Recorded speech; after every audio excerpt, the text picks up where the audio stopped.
Donald Trump read a letter out loud recently written by a mom whose son was killed by an illegal immigrant. The mom, Mrs. Mendoza, says the Obama administration ignored her pleas to end an open immigration policy.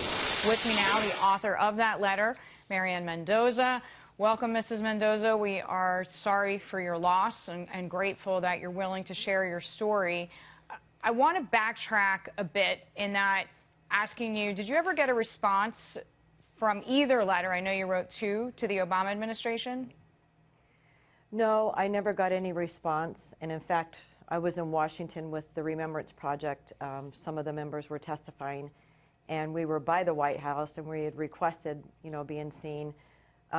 We ended up finding out that President and Mrs. Obama were entertaining illegal college students, and the next day they had illegal teachers at the White House, and were completely ignoring us as we were in Washington, available to see them and meet with them and discuss this issue. Now, I know you wrote to Donald Trump about Hillary Clinton. Are you worried that Hillary Clinton will continue the same policies or the same tone as you just described? You were in D.C. and deprioritized. Are you concerned that if she wins, she would continue the same kind of tone? Absolutely. Her behavior and how she's been through her whole political career has proven that that's the way that she will be.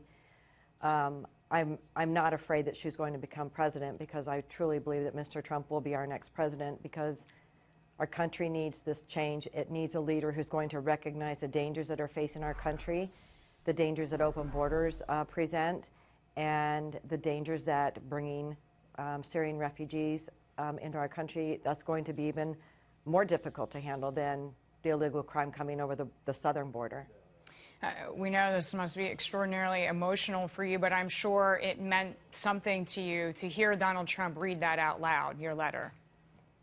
It was incredible. I didn't know ahead of time that it was going to happen, and in fact, May 12th was my son's 2-year anniversary of his death, and Mr. Trump had also sent me a letter, a personal letter, that ended up being read at the park dedication, because a ball field within the park that Brandon worked to revitalize in Mesa had been renamed Mendoza Park in his honor. So Mr. Trump had also sent me a letter that was read at that park dedication. So he's proven to me, and he's proven to the Remembrance Project and all the people who are involved in the illegal crime who've reached out and wanted to be heard, he's proven to us that he's going to stand by our side.